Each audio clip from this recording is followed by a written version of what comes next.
Review copy provided by publisher.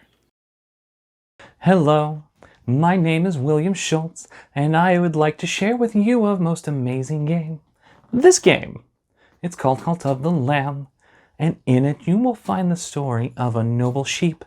This sheep will build a flock, and he'll have to keep them happy if he wants to free his god. Here's how.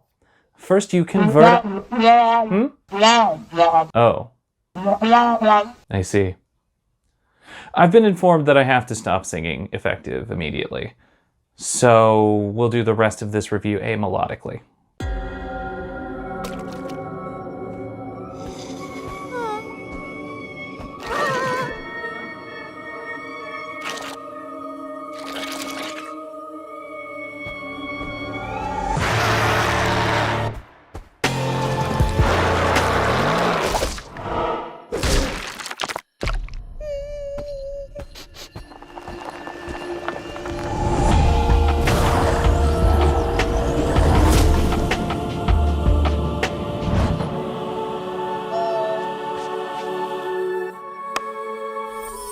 Like I said, Cult of the Lamb is a game about a sheep, and not just any sheep, but the last remaining sheep.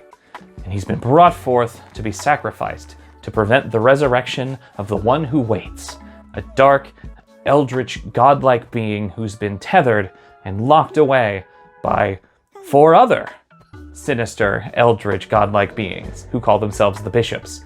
But when the axe falls, the sheep is saved by the very god the bishops are trying to prevent from returning. The lamb is given the red crown, which will give him all he needs to hack and slash his way through the bishops and their followers while building a cult of his own, all in the name of the one who waits. Cult of the Lamb is really divided into 2 separate spheres of gameplay. The 2 do interact, but they are very mechanically different. On the one hand, you have the combat sections, wherein the lamb has to run through the lands of the other bishops and cut down their followers and monsters and all manner of icky baddies on their way to slay a mini-boss and then return to base. After defeating 3 mini-bosses, the lamb will earn the right to face the bishop themselves in combat, and after besting them, one of the chains that binds the one who waits is broken, and the seal weakens. There are some roguelike elements to Cult of the Lamb's combat sections.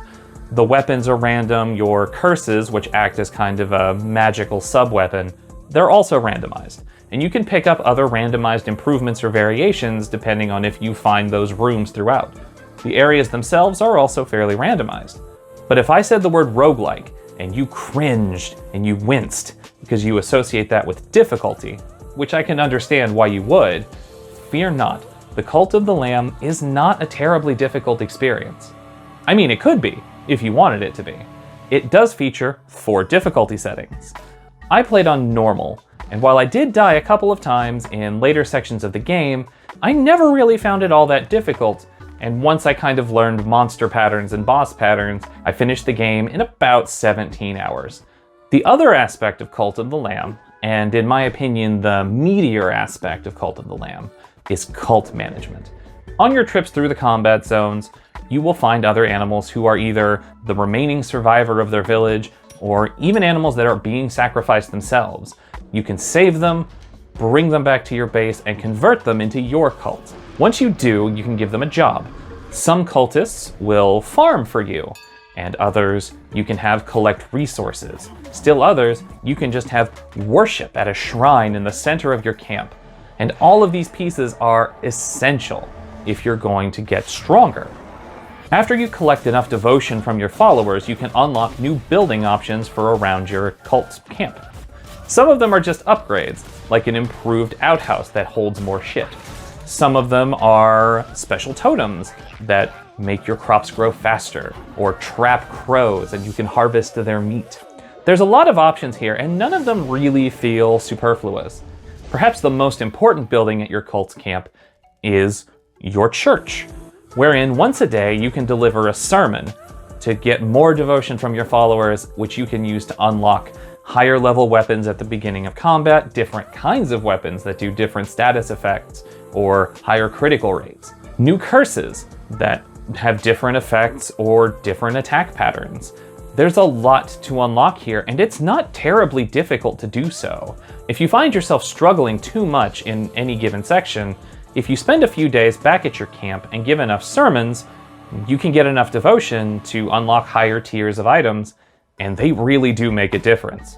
That, in my opinion, is the single best thing that Cult of the Lamb does to blunt that difficulty that you can often associate with roguelike games. But your followers won't just give you their devotion blindly or for nothing. You have to keep them happy. You have to feed them. You have to give them places to sleep. You have to repair it if their tent collapses. There's quite a bit of management to do. It never borders on micromanagement, to the point where if a farming cultist has run out of tasks for the day, he's going to go do something else. He'll worship at the altar in the center of camp. He'll collect wood. He'll collect stone.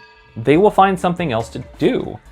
One of my personal favorite things was feeding them, or rather selecting the different meals I would make based on the items in my inventory. You can make meals out of fish, or vegetables, or the meat of sacrificed followers, or grass, or even shit. That's right, you can prepare meals that are just excrement. And sometimes your followers will even ask to eat them. The different meals also carry different benefits. Some of them cause your cultists to drop items or money immediately on the ground, whereas others have a slight chance of making your villagers shit immediately or becoming sick. It's a system that's involved, but it never feels like too much. It just feels like doing a little bit more than the bare minimum to keep everyone happy and productive. Now, if you die out there in the lands of the bishops, your cultists will see you as weaker for your failure. And if their faith in you drops too much, well, then it's time to do a ritual. There are a ton of different rituals, everything from dancing around a bonfire, to giant feasts, to a fight pit, all the way to dispersing hallucinogenic mushrooms to your cult and locking them in at maximum faith for a couple of days before they all kind of get sick and hungover. I really enjoyed managing my cult and my camp. It was just enough to scratch that part of me that likes those sort of management games without crossing over into full-blown city builder territory. It never gets overwhelming. It's just enough to feel good. The cult's primary function is to strengthen the lamb, to strengthen the player, and it's satisfying to see those rewards and earn those upgrades. Every aspect I've talked about so far, the combat, the cult management, is all enriched by an absolutely stellar visual presentation.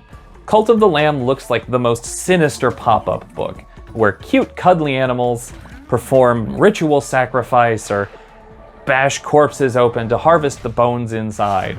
There's a lot here to love, and if you've seen the trailers and it clicks with you to see cute animals doing decidedly not cute things, then you're going to have an absolute blast.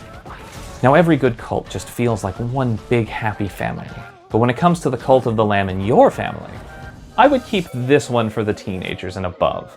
There's a lot of graphic imagery and dark themes that never really cross into the truly obscene, but I do think it's probably more than enough to scar the little ones. I really enjoyed my time with Cult of the Lamb. The combat sections were fun and engaging without ever seeming too terribly difficult. The cult management was fun and just the right level of satisfyingly complex without crossing into the obtuse. And then when you take that and you wrap it up in a cute, visually appealing aesthetic, well, you've won me over. And that's why I'm giving Cult of the Lamb a 5 out of 5. Thank you so much for watching this Mega Dad's review. If you liked it, go ahead and give us a like. And if you disagree with me, or even if you agree with me, go ahead and let us know in the comments below.